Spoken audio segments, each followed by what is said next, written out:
welcome to another episode of Turning Catan into Diamonds. Today's episode is a super fun one filled with lots of laughs, I promise. But before we jump in, make sure you guys go to catanshop.com/TCID to get 10% off of the base game. If you guys are listening to this podcast and not played yet, you better tune off. Just like, don't do that. But make sure to go get your game at catanshop.com/TCID. Today's episode, we have Our Family Plays Games, Starla and Miklos. Make sure to check out their YouTube channel. They play over hundreds and hundreds of games. Kind of not a one-trick pony like myself, but you know, when you got a good one, you ain't got to go nowhere else. But make sure you guys tune in because this one's a really good one. And I actually promised them by the time this airs, I would play a different game, and that promise is true. So find out which game I play later on my Instagram and YouTube channel. But tune in to this episode right now. Hello, hello. Hi. We get the famous background today. Well, I'm sorry, what? What was that? I said we get the famous background today. Oh, yes. Yeah. Yes. How are you guys today? Happy Friday. Happy Friday. Happy Doing Friday. good. We're doing fine. Thank you. How about yourself? Good. I gotta say, I love the Halloween costume episodes. Thank you. Thank you. Very in character. We try to be. I love it. Well, welcome to my studio as well. I'm so glad to have you guys.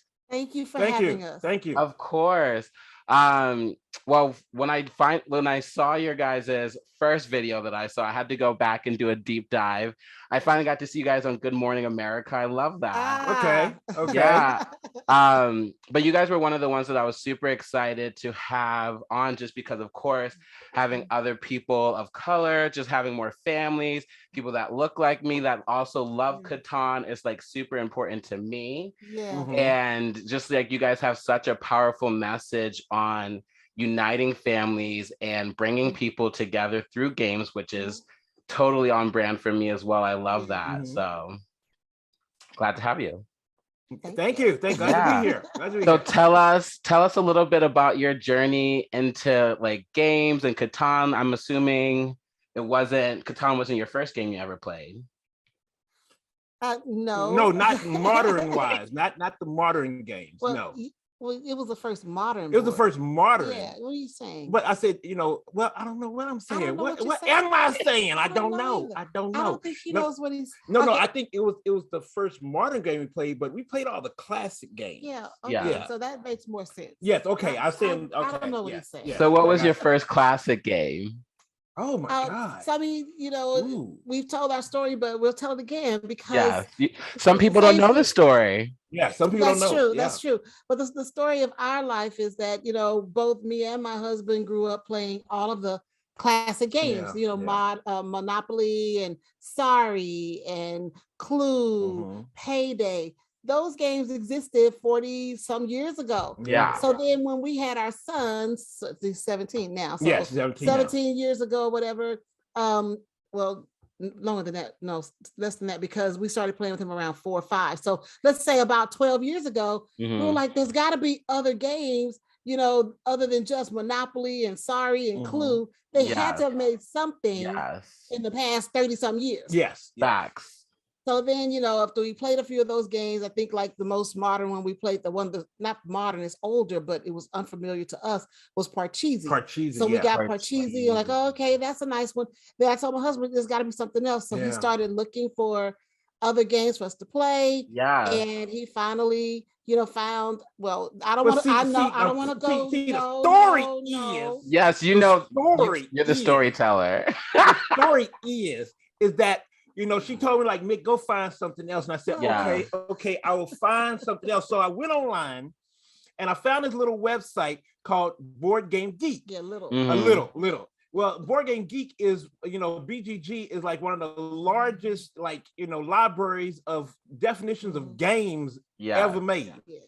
And so it's like the Wikipedia of board gaming. So I went on there and tried to research some stuff and see some of those games that we play and some that's behind us got a little money on them. It's a little money. So I didn't want to get Starla mad at me. So I said, let me find something that got a little small money. Yeah. So I found one game called Forbidden Island. I said, okay, let me get Forbidden Island out there. It's a little money, about $20-some. I can get that and we can play something different. Yeah. Brought it home and I said, Starla, I got a new game. She said, what you got? I said, new game. Forbidden Island. We're all on an island. All of us, we're on an island. The island's sinking. Yes. It's sinking into the ocean. And we got to get off before it sinks, one by one. Each tile sinks. Yes. And we got to get to the helicopter together. We got to get to the helicopter together. She said, together. She said, yes. She said, we got to work together. Yeah. I said, yes, to get on the helicopter. She said, nah, I don't work with y'all. I said, what? I said, why you don't work with y'all? I don't work with y'all. I don't work with y'all. I don't want to work with y'all. I don't want to do that. I said, so now I learned that the mechanism co-op, she don't like. She don't like co-op. So what about co-op don't you like, Starla? Working with other people. It's just that. You're like, I want to dominate on my own. Yes.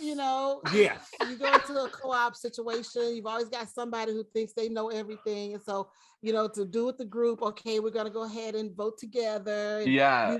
You tell that person's wrong, but it's like, okay, let's just go ahead and keep moving. We'll go ahead and go that way. Then you find out that they were wrong and they find out they were wrong. It's like, well, they should listen to me to begin with. I don't want to do this. No, I do my own thing. we're just.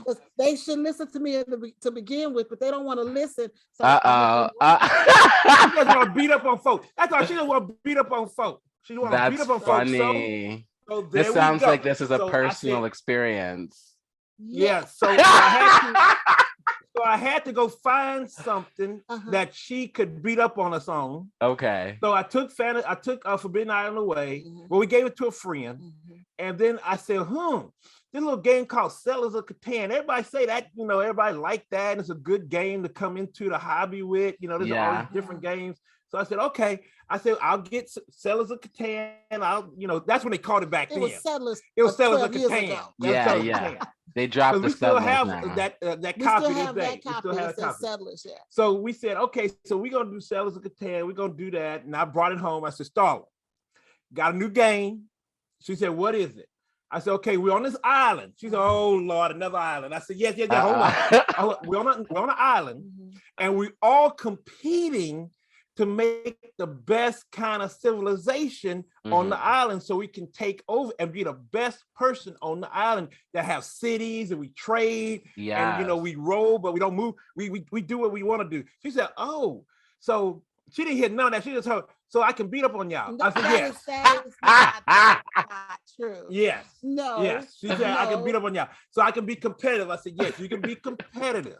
So she was good the with main thing was I get to run my own game. Yes. I don't have to have someone else telling me to do this or that. Yeah. And so I was able to really get into Settlers of Catan because it allows you to make your own path.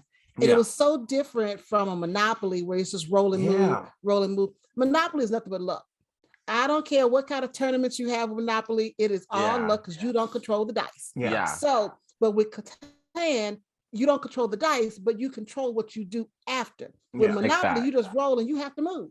Yeah. So you can control what you do after. And that's what I really loved about it. And when we saw Settlers of Catan, it was like, ooh, mind blown. That was same with me. I love that you guys have so many games because I'm kind of a one-trick pony. I play other games, but I've only invested a lot of time and effort and money in Catan. But talk to us a little bit about your other games there, because you have how many? Like over 700? We have over 700 plus games. Yeah. Wow.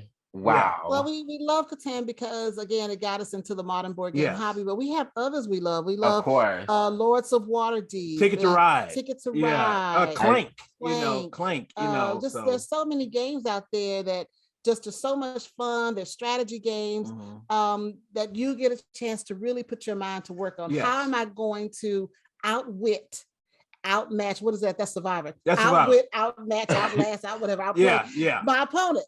And that's what I love about them. And it just keeps you thinking about, you got to be a few steps ahead of your opponent all the time. You got to think, okay, what do I need to do to get my situation straight? And then what my opponent doing, our opponent's doing, so I can try to stay one step ahead of them. And a lot of these games we love about that. And some of the heavier ones we love so much because it's a brain crunch. We like the brain crunchers too. So it's a fun thing. And see, the one thing we like about a collection is so, balanced. It has everything from party games to, 2-player games, to kids games. I mean, we have everything. So if anybody, it fits your mood. So like sometimes we can say, well, let's play something. So how you feel? I say, oh, I had a hard day at work. I don't want something that's going to be too taxing. We're going to do something light. We'll do something light. Yeah, sometimes on the weekend when we just want to do something. Oh, I want to beat. No, I'm sorry. I didn't you say that. You didn't say, I want to beat you. I want to beat you. She said that. Rephrase. I feel like beating you tonight, Mick. That's I'm gonna rephrase that and say I would like to compete against you. No, that's not. No, you lie. You're a liar. So with this game, that's what I say. Yes. Yeah. I'm gonna ask a question that might get one of you guys in trouble. Who's better at games? Man, come on, man. Interview stop. Well, when we started, really playing as a family and doing family game nights, my husband thought he was better. Okay. Because he teaches the games and he was the one out buying all the games and all that. I get one win. That's the learning game. I get the learning game. I get that win. And he had a horrible reaction to losing. Because we competitive. Because I played football. And you sung. I was in performing arts. So I was always performing. So he had a horrible reaction to losing. So when he would have these really bad reactions, which some people may call tantrums, I was like, if you can act like this, we're not going to play with you. That's hilarious. Over time, he started being able to be a loser. I'd be a good loser, but here on out. So forever on, I'm a good loser. He's a better loser now. Okay. Play together, and that way you can be a better winner. See? No, I'm a good loser because I lose a lot. Yeah, I win sometimes. That's sometimes, but I usually lose. So I usually lose. That's funny. Yeah. What's your least favorite game you guys have played recently? Oh my God, least favorite. See, if a least favorite is in our collection, it's gone. Oh, okay. Yeah, it's gone. You pass it on to another person, or you just donate it? We either donate it, like that. Something like that. We get rid of it, some kind of way. It leaves the collection. It leaves the collection. Because sometimes, some cons at some conventions, they have like a garage sale where you can take games that you don't like and get rid of them. Okay. So, it was that one that we didn't like. Be careful which publisher you're talking about. We like them all. That's true. I know that game. We like them all. We like them all. That's a good save. We like them all. Good save. We like them all. But good answer. But we do tell some of the publishers and stuff that some of the games we like, but we don't like some things about the game. So we do tell them that. Yeah, if they email us, say, hey, why don't you check out this game? We look at it, and it's just something that we're not gonna play. We just let them know, don't waste your time sending that our way. Yeah. We're not gonna play it. Yeah. But then some publishers will just send you stuff, and it's like, we didn't ask for this. I love it. And we gotta I want to bring up Grant, because Grant, your son, has helped a lot with some of the videos, and he does a lot of behind the scenes stuff too. So he's highly involved too. We finish our taping and we throw it to him, and he takes it from there. That's why we call him a wizard. I need one of those wizards. Yes, he is a wizard. He is a wizard. Yes, he is. That's awesome. So going back a little bit to Catan, do you guys? I want to bring up our last game, actually, because our last game was a little different for you. That was horrible. That was not us. That was not us. No. The first one was that your first time on Catan Universe? No? Or yes. So Catan Universe is a little, like, the first game or two is a little, you got to get that learning curve. Yeah. So see, as you can see behind us right there right there, we on the table. We want to be on the table. I mean, the positive about the Catan universe was that it's beautifully done. Yes. The game looks beautiful. Yes. It's just not something that we're used to doing because we're used to just playing with the actual pieces on the board. Yeah. And talking to the people and negotiating. Yeah, but it's beautifully done. Yeah. Because I think the last time I played with a group of people on the table is when we went to African's. African pop-up. Did you? With Jade, remember? We had that's right. Yeah, little pop-up. It was a little pop-up. It was a while ago. But we played Catan with like 5 people. Yeah. Oh, I came in second, but Becky won. Yeah. But that was fun, But I was trying to fight. I was fighting. What are some of your favorite strategies for Catan? Are you guys like you go for dev cards, you go for cities right away? What's your strategy? Best strategy you want to give away? Survive. Survive for me. Now, Grant is the longest road. He tries to go after the longest road all the time. Okay. And he be trying to march through the longest road like, okay, I ain't gonna get that, so I need to find something else to do. Because he gonna do that. But Starla, I like to do settlements. Yeah, she likes settlements. Yeah. I'm survive. Just try to survive and find somewhere to get through, find a loophole to get through the win. That's all. That's me. Some good trading. Yes. I feel like you're a good trader because last time you definitely had you were good at some good asks. And trading? No, I'm not good at trading because people don't trade with me. People don't trade with me. In this family, Fair. They go into the black Catan, which mean blood is on the table, nobody cares about you, and you're not gonna get what I got. That's what it is right now. You're not gonna get what I got. That's a good way to put That's it. Yeah. And I ask, I'll just have the cards in my hand. I said, okay, it's my turn. I'm like, okay, hold up. Here we go. I said, Starla. Drama. I say, Starla. No. I'm like, no. Wait, you don't know what I want. I say, Grant. No. I'm like, wait a minute. If I get through to them, I say, Grant, do you have a sheet? I have a sheet. I said, okay, what do you want? He said, I want 4 of whatever you're gonna give me. 4? That's my whole hand. Wow. Yeah, that's wow. That's how I get. They get hard on me. And I don't like all that. Don't like it. Starla said, you guys, you endorse that. That's hilarious. That's a shame. What's your favorite version of Catan? Which expansion? Expansion for me is Seafarers. I like Seafarers. Okay. And then one time we did the one where it expands like totally big. Oh, it has more pieces to the board. It's we don't have that one up like there. City and Knights.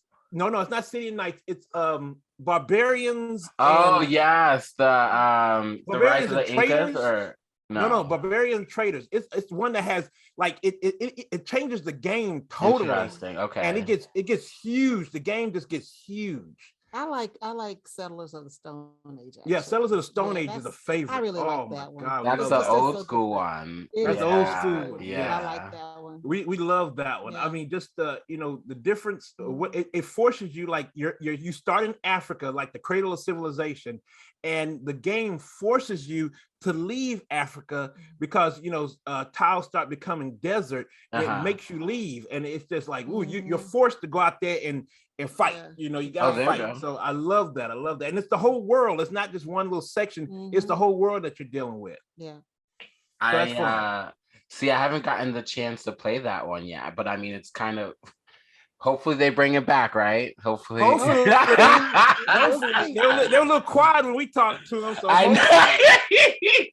know. Hopefully. They were.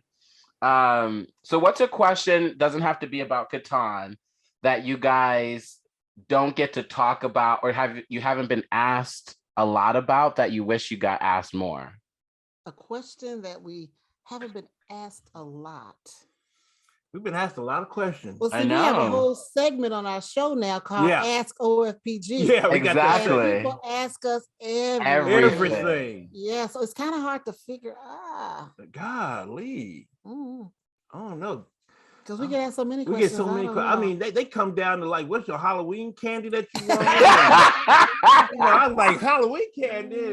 And then they will ask you, like, what kind of drink you drink? I'm like, hold up now. That's hilarious. I don't think we have one yet because we've been asked so many. Yeah. It's kind of hard to pick something that, I don't know. Yeah, I don't know. Oh. You got one? Okay. What's your favorite movie so far? Oh. Mm-hmm. Oh, God, I know it. Oh, tell us. I know it. The harder they fall. Oh God! It's so good. It was so good. It's great. It was so good. I can't even talk about it. It was so good. It was so good. Yeah, but see, the only reason they had me at Idris. See that? That's the only reason she liked it. When they did the commercial, we saw the commercials. And Idris came out of the box. I was sold. I was just waiting for it to come out. Done. That was it. Big facts. Let me tell you something. See, the problem is that when me and Grant want to see a movie that comes out, we gotta wait. We can't do it during the week. We can't do it during the week because I'm so tired from working. I can't do it. Let's do it on the weekend. I know it came out on Thursday, but but when The Harder They Fall came out, we're gonna look at it today. I said, baby, but it's during the week. Oh, that's all right. I want to see it today. The day it came out, we're gonna see Idris. We're gonna see Idris on the day it comes out. That's right. Yeah, and it was good. It was worth it. It was worth it. The soundtrack was great. I mean, the acting was great. I'm like, oh my God, it was great. Yes. Great cast, great story, great everything. Yeah, so beautiful. But that's my favorite thus far for this year. But I think my overall favorite is Black Panther. Yeah. Okay, yeah. No, for me, in the Western field, and is the Buck and the Preacher. Love that one. I haven't seen it yet, but I have to. Oh God, I've heard. That's back with Sidney Poitier and Harry Belafonte. Oh wow, okay. You guys are good, big movie buffs too, then. Oh yes. Yes, we are. Yes, we are. Especially this one right here. I mean, she's looking at the old black and white, with nothing but white folk in it movies. That's what she be looking at. I watched all of them. That's what she be watching. I love it. I mean, some of them are good. I took a history of film class in college, and a lot of the movies we watch are a lot of the black and white oldies. But we get to modern stuff too. But you got to look at the old stuff to get to some new stuff too. Yeah, that's right. But that's it. Yeah. What's your favorite? Oh, you already said yours. Okay, that's perfect. All right, so then let me go back to some other questions then. All right. Yeah, how'd you know you both loved games though? Tell us about that. How'd you both know that were you playing games before you met? How did that come out? Yeah. Well, no. I was playing when I was a kid. Yeah, you played as a kid. I played as a kid. But we played with our families and all that. Yeah. I don't know how we figured it out as a couple, other than we just wanted to. No. You showed me your collection. My board game collection. Your crazy, insane collection of Monopoly games. Yes, oh God, that was insane. Yes. When I first got married, I used to collect Monopolies. Yeah. Okay. And so I've got about 26 or 7. No, you got about 30 something. I don't know. I've got several dozen Monopolies. And so my friends would buy me a Monopoly, and then he started buying Monopolies.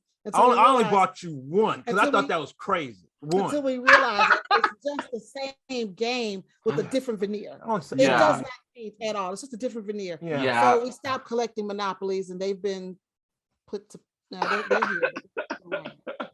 You won't see them on the wall ever. No, we won't see them on the wall. You won't see none of the classics on the wall. We have them though. We have them, but they ain't on the wall. They ain't coming in here. They ain't coming in here. That's funny. So you guys, you showed her, or she showed you her collection of Monopoly.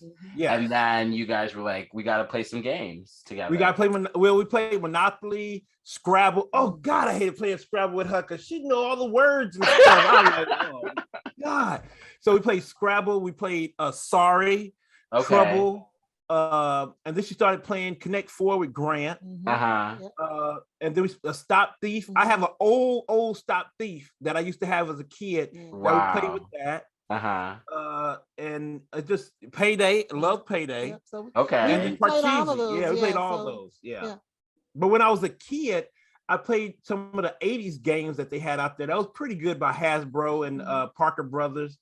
And then before that, but then I started playing war games. And and I went to this one. I went to Dalton Books. That was way before your time. I'm an old guy. I'm old.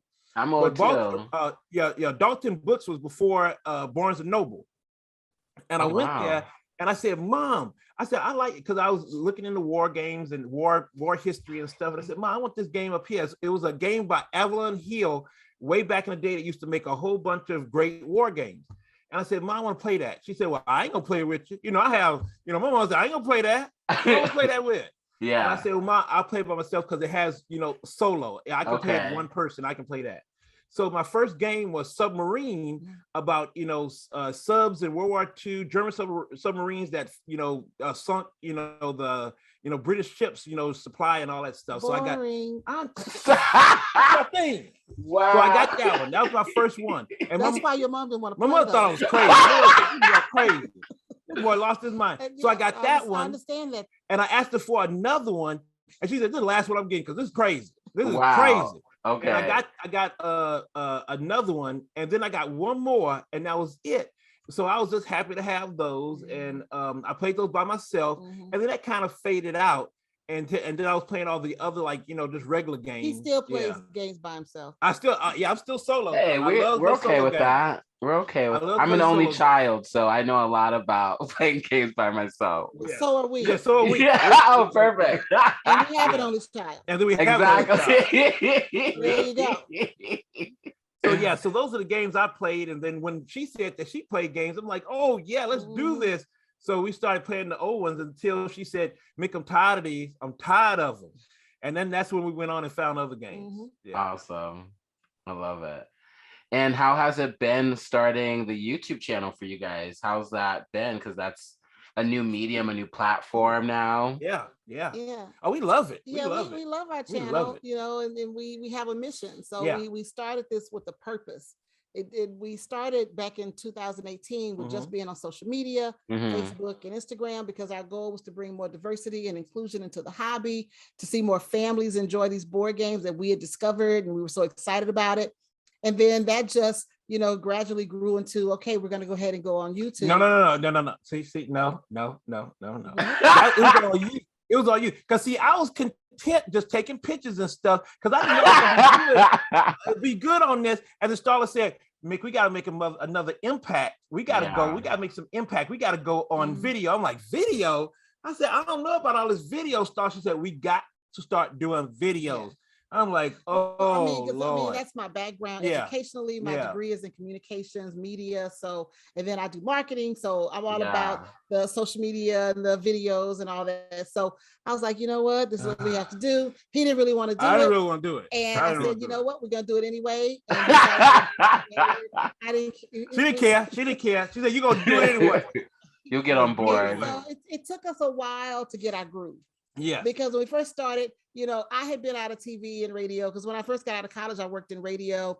My internships were the TV station. So I've been out for a while. So I was a little rusty on what I need to do to be on TV and be on video or whatever. And he didn't know how to do it at all. I know nothing. And so it's like, okay, our first few months were a little rusty trying to figure out our groove and figure out how to make this work. And then all this stuff is like riding a bike. It all kicked back in. This is what you should be doing. This is what we need to do. This is the equipment we need. But we're a little rough at the beginning, though. We're a little rough. It took a while to get our groove. But then we found it. We found it. And now we were able to have we said we're gonna be Good Morning America for the board gaming community, just have a variety show. Oh, that's where a lot of people do unboxings and reviews and do a whole lot of other stuff. We just said we're gonna entertain folk. With the background of board gaming and we're gonna really have board gaming as the front and as in the back, but within all of that, we're just gonna entertain folk and just make people feel good. We didn't want to peg ourselves into this is a review channel. Some people call us a review. We're not a review channel. No, we're not just a podcast. We do a little bit of all of it. Yes. Sometimes we review a game, sometimes we don't. Sometimes we interview somebody. So we just want to do a little bit of all of it. Yeah.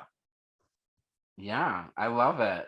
And the people love it. We're glad. I mean, it's just incredible to hear some, especially when we're getting ready for our 100th episode, and we ask people, to say, hey, if you want to enter the contest to get some board games, you got to say what episode you like and why. And just some of the stuff that we've read, it's just like, we're glad that you exist. And, you made my, my time, valuable. And you're like, every Sunday we wait for you to come on with our family. And we're like, oh my God, we didn't know we were making that type of change. We're just having fun, we're just being us, That's always the best type of impact though, when you're just doing it naturally. But the one thing we like to see is the people of color that have come through and said that I'm so glad that I found people that look like me. I thought I was the only one, but I'm glad to find you guys. And we communicate and talk about it. And they said we can talk about games because we can't talk about nobody else because most Black folk don't want to hear, but you guys are there to hear. So Big facts. I love it. And can you guys talk a little bit, because not only are you making that impact out here publicly where people can see, but you guys are also, we talked a little bit when we played last week, you guys also work with gaming industry for with actual characters and making sure there's representation and diversity in actual games that we may get to see as well in the future. Yeah, that's part of our mission as well, to make the publishers be more aware of their surroundings, in a word, that there are other people of color that exist in the world, not just one group. And that when you're writing these games and creating these games, don't forget about the Native Americans and the Asian Americans and the African Americans and the Hispanic Americans. You can't forget them. They're here. So when you do a game about the West and all you have are white cowboys and you didn't put any of the other people there, then you've missed the mark. And you've just forgotten about those people that are there. And so, to us, there's just no excuse for that. Because if you don't want to go to the library and look up the history, Google it. It's on your phone. Google it. It's right there. Everything you know, everything you need to know, your encyclopedia, all of that's right there on your phone.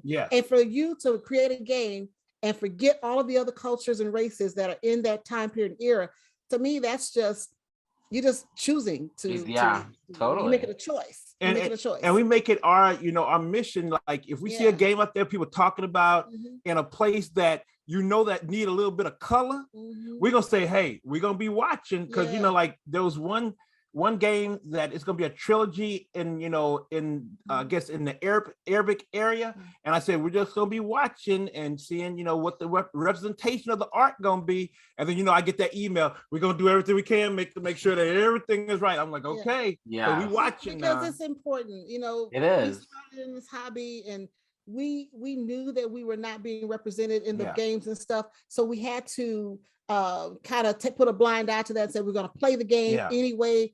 And then it just got so frustrating. It's like, you know what? We've got to make a change. We've got to be the change we want to see. And it's just ridiculous that we can't see people of color in a game with 9 characters. You can't find one. So exactly.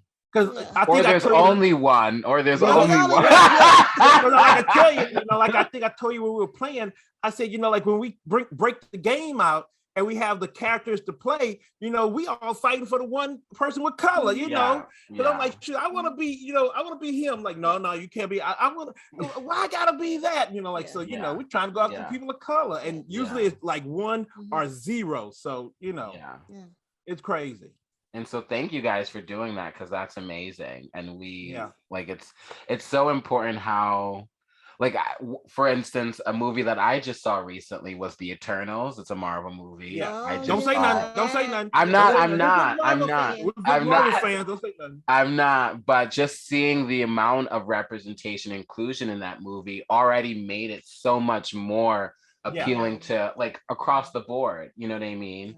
And so I think it does matter just so much. So thank you. It does. Well, the good thing about it, Marvel has done that. They're putting big fat. Marvel's really good at that. You have the Asian American movie, then you had Black Panther. They really try to do that. Even though some of the things they said about Shang-Chi, like it was an experiment. Now I gotta be more an experiment. No, exactly. But at least they're doing putting it out there like that. So that's a good thing. So that's why we're trying to tell publishers, hey, Representation, baby. It matters big time. It matters. You know, and just not just representation of color, but just of inclusion, for everybody, the queer community, everybody's included. Yeah. And make sure you put us in there, everybody in there. Yeah. You know, so that's what we're trying to push. Yeah. You know, that's what we're trying to push. Yeah.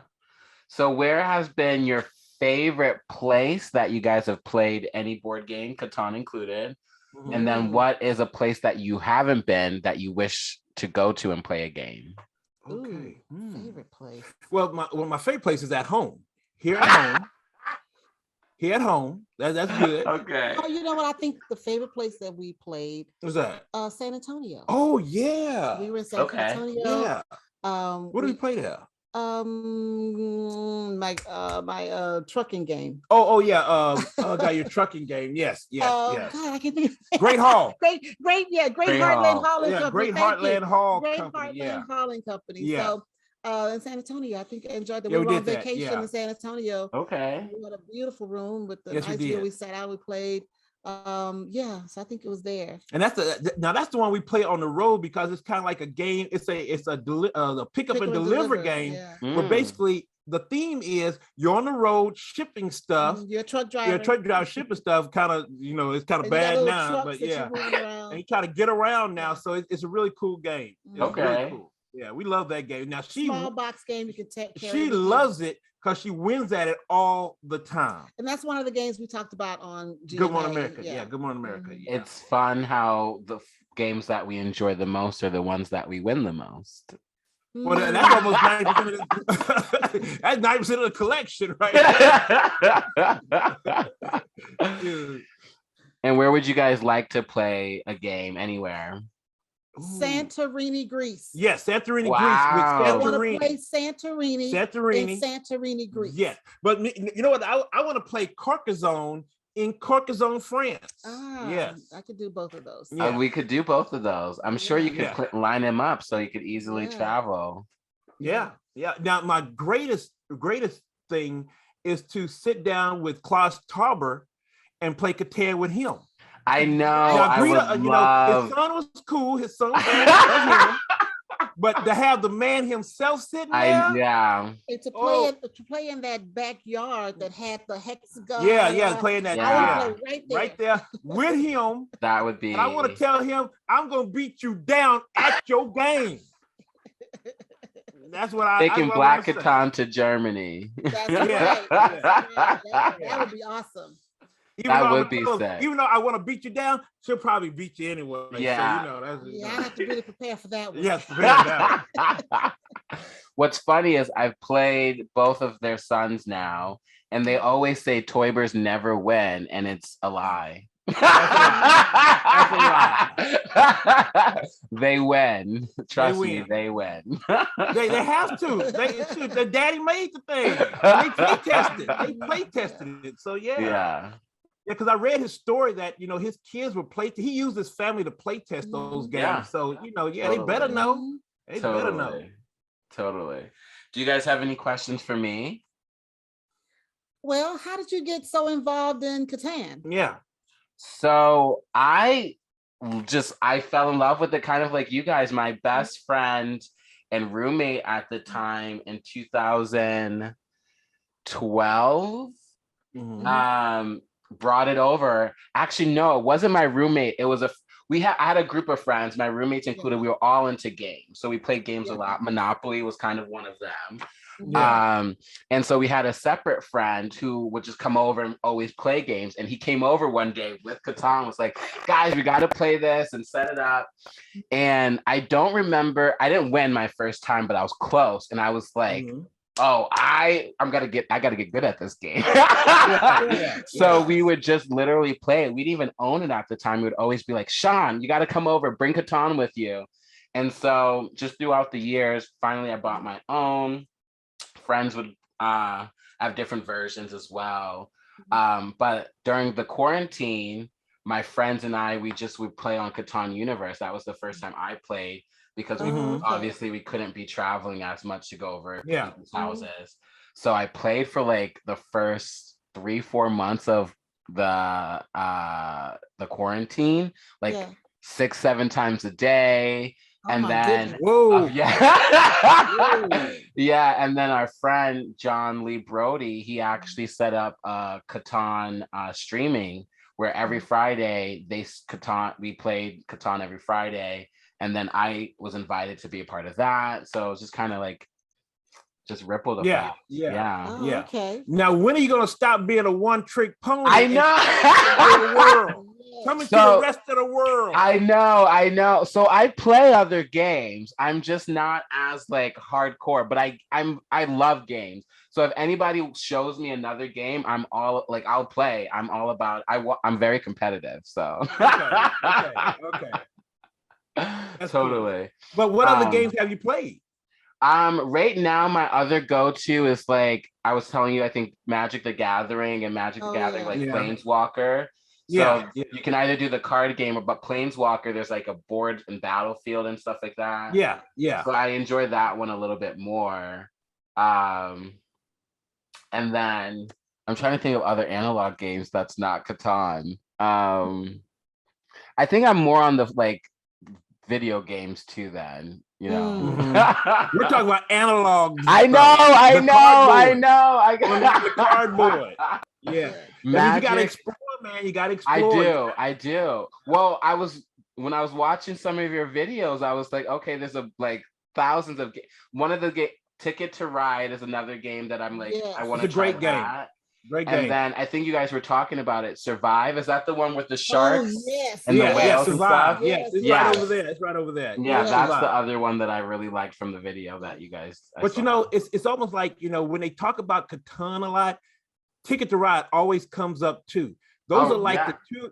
Those are like the two granddaddy, you know, gateway games for, you know, the industry, for the hobby. You know, if you want to come in, the two that needs to be in your, the three that needs to be in your collection is Catan, and then Catan, Catan, and then also, you know, Ticket to Ride, and then Carcassonne. Those are the three that have to be in your collection. You know, that's the backbone of your collection right there.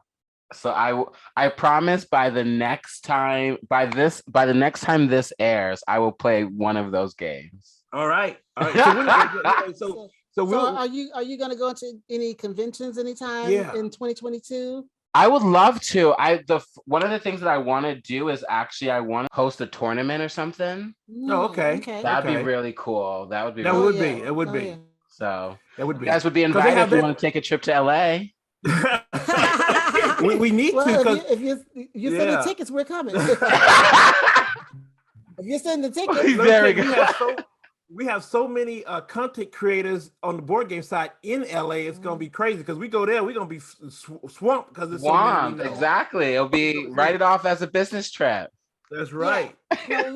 We'll let Catan write it off as a business trip. A whole lot. Tell them to send us a ticket and we'll come out to there. I got you guys.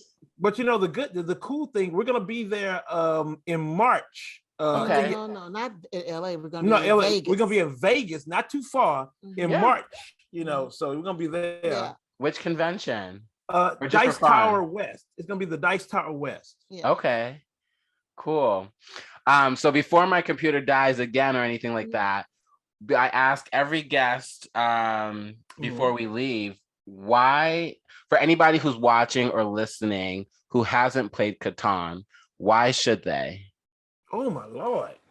Well, if you've never played Catan, then this will be something new, especially if you're used to playing, you know, what we call the classics, Monopoly and all that. Like I said earlier, Catan lets you forge your own path. You make your own decisions, and the way you play the game is all up to you. The game does not run you; you run your game. And it's not roll and move like you know, Monopoly and almost 90% of the old you know, Hasbro games out there. It's always roll and move. You know, roll and move. Or you know, it's not a trivia game. You know, because we play too many. You know, black folk, we play too many trivia games. Stop that! Stop that! So you know, but with the Catan, you put something unique on the table, where you're negotiating, you're talking to people, you're trying to, outmaneuver folk. It's really cool. So like I said, I mean, you run your game. Yeah, you run your game. If I want to focus on making settlements and cities, that's my game. He may want to focus on getting resource cards. Somebody else may want to focus on, just trading their way through. I don't know, but you make that decision, and that's what we love about it. Yeah, that's what we love about it. I love it. And then it doesn't stop there, because there's so many variations, so many, expansions. I mean, shoot, you can do it in the North America. They have one that you can do in North America, or you can do it in the Incas, the one with the Incas, or if you really feel bold, get the one that's from what is that? Game of Thrones. Do the Game of Thrones. I mean, hey, there's so much out there of Catan that you can play with. I mean, it never gets old. So it's big facts. Yeah, it is big facts. Well, thank you guys again for being on with me. I really, really appreciate your time. I know the time zone, so it's a little bit later for you guys than it is for me. Oh, you still in party land. I know. After you get off here, you going out somewhere. We know it. No. Don't look at my Instagram. We do look at your Instagram.